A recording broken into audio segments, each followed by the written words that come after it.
The last couple of years, we've seen our fair share of bitch wars.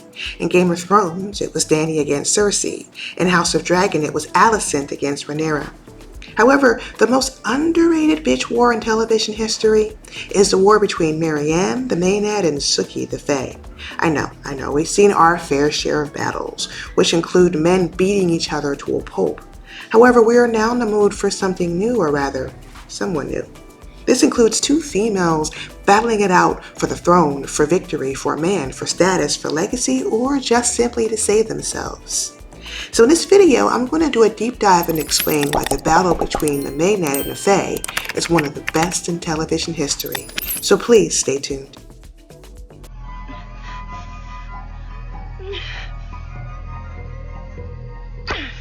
That's hitting me. You're not committing to this at all. You know, mirrors are a common theme that are used in script writing. Unlike in books, the character can't tell the audience what he or she is thinking. So in the movies, they are given a bosom buddy or a sidekick or even a nemesis to communicate the protagonist's deepest and darkest thoughts and fears. I strongly suggest you remove yourself immediately. My, you found yourself quite the specimen. Though I dare say there's nothing stopping him from one day leaving you cold. In True Blood Season 2, Maryann was Sookie's nemesis. Worse, she represented her deepest and darkest fears unrealized. After all, the whole concept of mirrors isn't something that's actually new. Many mystics believe that all relationships are a reflection of our inner self, so to speak. So if you hate someone, it's normally because they are shining a light on your own insecurities. Or worse, they're pushing you to some form of revelation or a sense of redemption. This path can be incredibly difficult because it requires you to, number one, self-reflect, and number two, make some form of sacrifice. Sam, a shapeshifter weighted down with shame, was able to overcome his nemesis, Maryann. He did this by facing his fears and telling the world who and what he was. Sookie, on the other hand, well, she did not. Now, there are people who will argue that Sookie didn't really know who she was. After all, she believed that she was just telepathic, but still human. In fact, the great revelation that Sookie was indeed Fae didn't occur until, well, the third season. However, Sookie is well aware of her newfound power, while Maryann is willing to bring out the dark desires and impulses in humans. Sookie is able to bring all these things out in vampires. You've seen this story play out before. Little boy is bullied, he grows up, comes into power and abuses it. This is indeed a resounding theme in other popular shows such as House of Dragons and Game of Thrones. I regret that business with Luke. I lost my temper that day. I am sorry for it. I am glad to hear it. But unlike the neglected show bros, the course of action is different for many women. Instead of men destroying people, towns, and cities, and ultimately themselves, women just cut out the middlemen. They jump right into the self-sabotage and self-destructive stage. Let's look at Sookie. She was considered a misfit for most of her life. She was teased for being a weirdo and felt like an outsider. Then her whole world opens up when she meets Bill Compton and his clique of vampires. For the first time, Sookie is desired.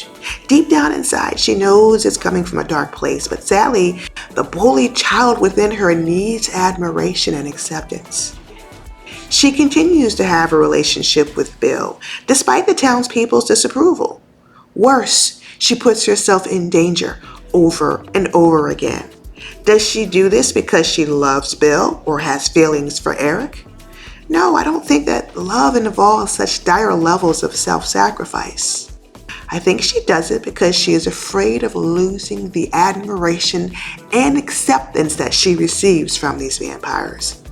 Even Sookie's fairy godmother warned her not to lose her light, which means don't lose yourself in these relationships. Yet every time she gets involved with vampires in some capacity, she loses bits and pieces of herself.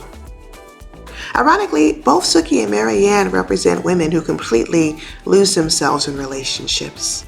In many cases, these women are incredibly beautiful and powerful and desirable, yet they lose a lot of their power by getting involved with the wrong man.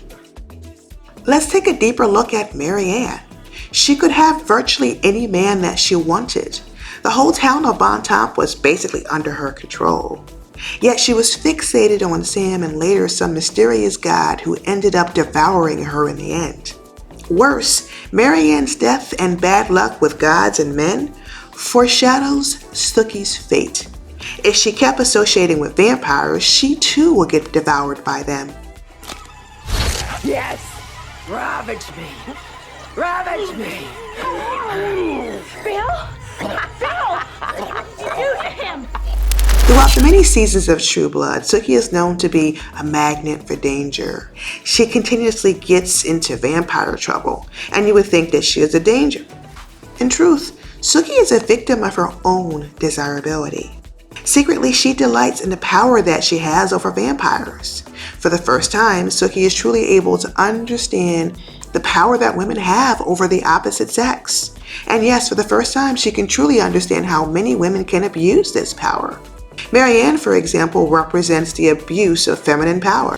Maryann is a trickster god. This means that she tricks people through dissimulation and deceit. Morons!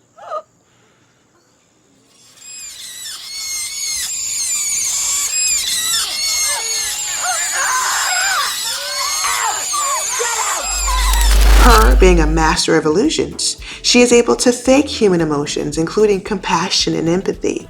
She lures both Tara and Eggs into her trap by providing them with a false sense of maternal love, a need that both characters craved.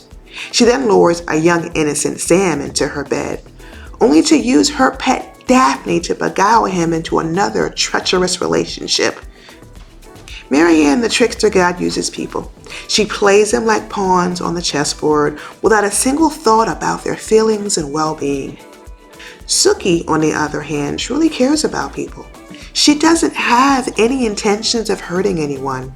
Unlike Maryann, she doesn't want to abuse her power.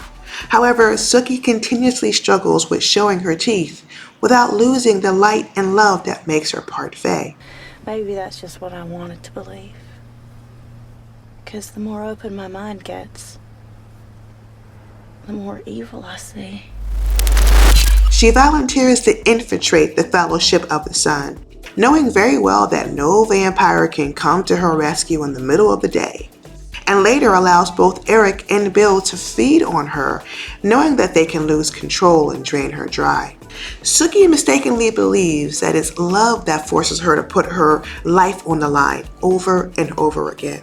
I've known since the airport that we're up to our necks in big old vampire mess again. I don't want to get beat up or dead. I'm not going to do anything stupid. When in truth, it is her need to be desired. Deep down inside, she doesn't want to lose favor with Bill, Eric, and later Godric. Sookie, much like Jason and Tara, is kind of love-bombed because of her sweet-tasting blood and her telepathic abilities. This makes it difficult for her to go back to boring Bontemps just to be a plain old crazy waitress. But sadly, while Maryann is siphoning energy from her zombie minions, the vampires are slowly draining Sookie of her light. There's a reason why Maryann's partying takes a turn for the worse. Elaborate parties that start out in a beautiful, vast mansion with people just letting loose devolve into cults of debauchery. This happens when we become slaves to our own dark desires. We lose all of our ambitions, and our world is dominated by the pursuit of our own dark desires and vices. You see this happening with Sookie. She starts to build her entire life around vampires. She takes a significant time off from work. She ruins really great relationships with both Sam and Tara. And worse, she makes Bill the center of her world.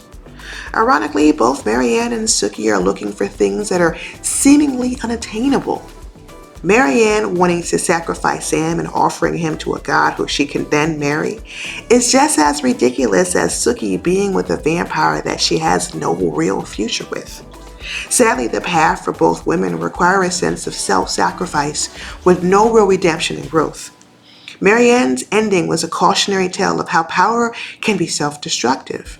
Her defiling Sookie's home is a representation of how dark and dank Sookie's world can become.